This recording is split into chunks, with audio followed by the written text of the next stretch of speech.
So, what's going on? Another car edition of Rambling On. God, that was an energetic intro. This one isn't so much a review as a recommendation. I haven't really had a chance to write anything out too much for this one, but I have been listening to this album a lot, and I've been enjoying it immensely. The album is Samsara by Venom Prison. This is one of those sort of hyped bands, one of those new hyped bands that is actually deserving of the hype. Just because a band is receiving a lot of hype and praise doesn't mean that they're not deserving of it, and I think that's definitely the case with this band. It's a pretty goddamn enjoyable album, if indeed a death metal album can be considered to be enjoyable. I believe that this is the band's second album. It's the follow-up to 2016's Animus. Samsara, the title of the album, comes from the Buddhist concept of being reborn into a never-ending cycle of suffering. Cheer up. So, an enjoyable album, I'm sure you'll agree. In terms of the band's sound, there's a lot of those classic death metal elements that you'd expect from a lot of bands, such as Cannibal Corpse, Carcass. There's elements of Slayer in there with some of the dive-bombing guitar work and maybe some of the... There's actually some quite tasty lead playing on here, actually, that's tasty.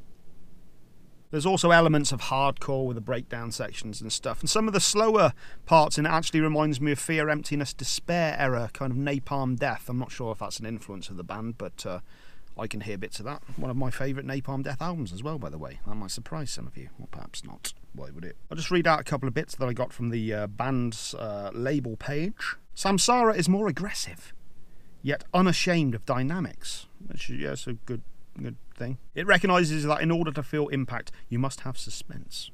That was from guitarist Ash Gray. To feel the hate and aggression behind low-ended discord, you must feel the relief of layered melodic swells. Well put, Mr. Ben Thomas, guitar player.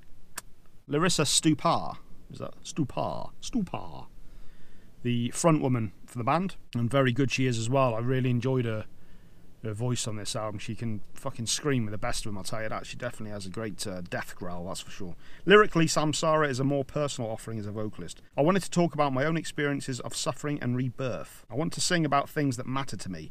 It is a political thread of fury that delivers a lashing in the direction of human trafficking, forced surrogacy, capital punishment, and the dismal trail of destruction left by societal architects and rulers. So she ain't fucking around. One thing I did want to say as well was the production style on it. It had much more of an organic sort of old school feel to it. It doesn't have that pristine Pro Tools to fuck death metal precision that a lot of albums have. And I mean that in a good way. It sounds great. The musicianship on this album is stunning.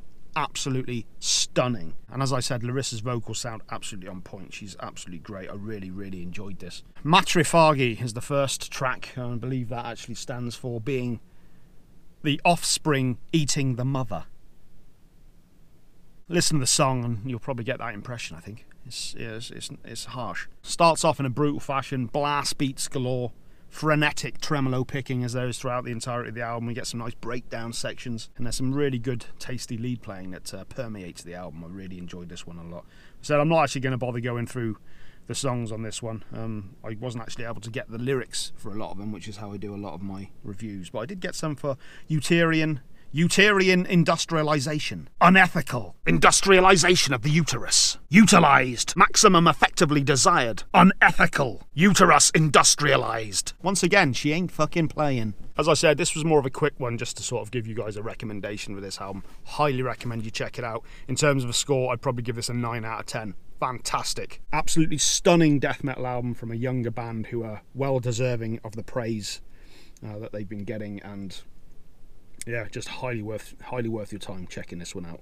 Do it. You don't have to talk to them like that. They don't have to do anything. Do it if you want to, but only if you want to. I don't know what I'm going to be doing next week, but I do kind of want to return to a bit more of a 3 videos a week thing if I can.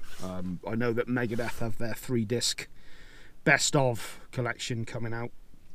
Was it Warheads on Foreheads? I think it is. So that might be a good excuse to be able to go back and listen to some classic Megadeth stuff.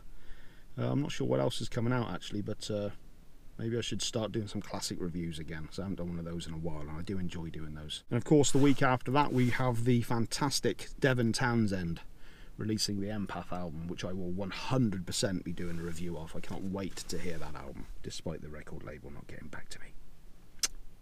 And also that week, I believe there's the new Whitechapel album as well, so I'll be doing that. So yeah, we've got quite a few things coming up. I know we got the new Periphery, there's a new Mastodon song coming out, we got new King Gizzard and the Wizard Lizard, plus we got Rammstein coming out in April as well, so next month's going to be a good one. And I've waffled on far too long, I've waffled on far too long, I've waffled on far too long, I've waffled on far too long.